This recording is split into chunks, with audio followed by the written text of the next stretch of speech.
Learn how to professionally and effectively font pair using contrast. I'm going to show you several different tips on how to properly font pair using contrast. As a graphic designer, it's crucially important to have a space on the internet to showcase your portfolio of work. Bookmark offers a straightforward and an easy to use website solution where you don't even need to type out a single line of code. Check out Bookmark, link down in the description box below, and design your website today.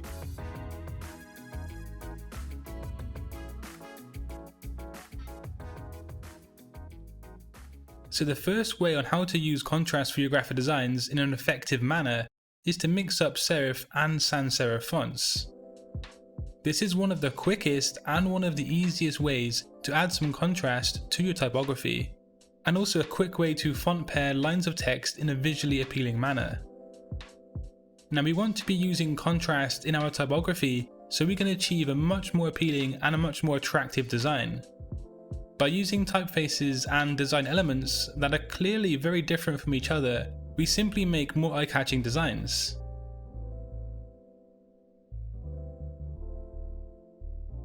Using the sans serif and serif technique is also very common in logo design, but do make sure the typefaces are relevant to your graphic design in general. So taking a sans serif and a serif typeface, we clearly make some contrast. However, make sure that your two choices do work well together and that this tag team of typefaces does relate back to the overall message of the design. Using a combination of serif and sans serif for your typography is not going to work every single time, but it is a quick and a very easy technique to keep in mind.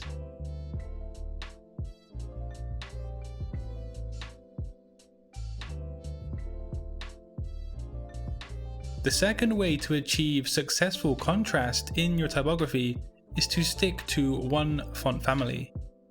A font family is where you have a collection of fonts utilizing different weights, so you might have bold, semi-bold, regular, and so forth.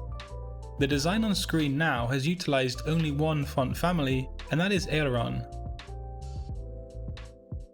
Now why is it a good idea to use a single font family to gain some contrast? Well, the answer is because, generally speaking, every font in a font family was designed by the same person or foundry, and so each choice will have the same qualities in terms of aesthetics and design, and that's going to almost guarantee that they work well together. Then you can simply play with different weights and easily achieving typographic contrast. So for this second tip, I do suggest that you have a look at large font families and start to play around and have some fun with the fonts within that family. You might be surprised how easy it is.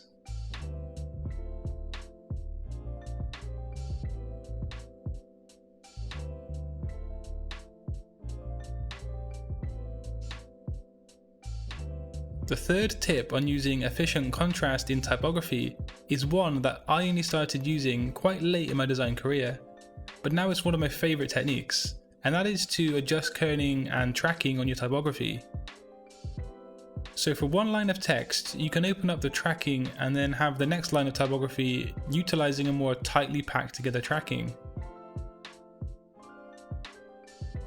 When using this technique, you should keep in mind if your text is still legible or not, because this is one of the most important things to keep in mind, and that is, can people still read your typography?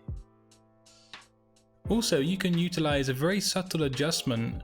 As you can see in this red sale poster design, the central sport line text has some spaced apart tracking, but it's not a huge amount by any means.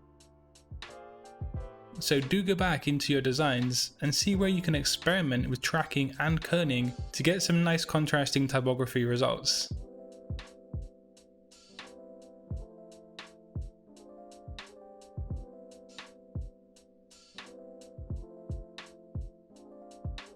So we've arrived at the fourth and the final point in today's video, and we're going to look at experimenting with size as a means for contrasting typography.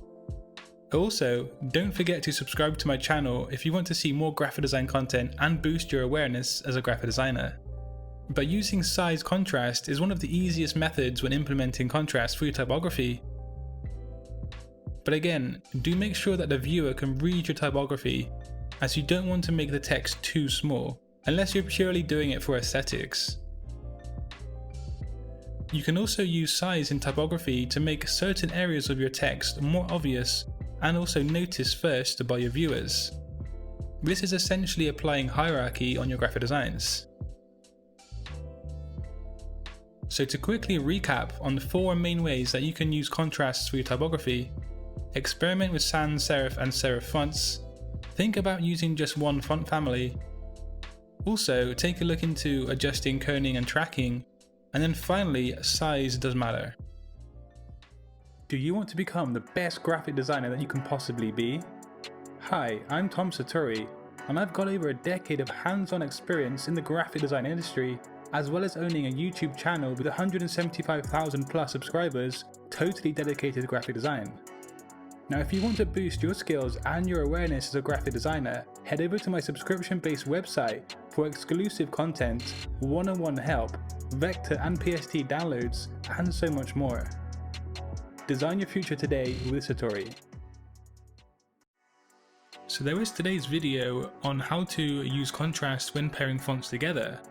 I hope you learned something, and I hope you take something away from this video that you can bring into your very own graphic design workflow. If you want to keep learning essential skills and boosting your awareness as a graphic designer, subscribe to my channel for weekly graphic design content. Until next time, design your future today. Peace.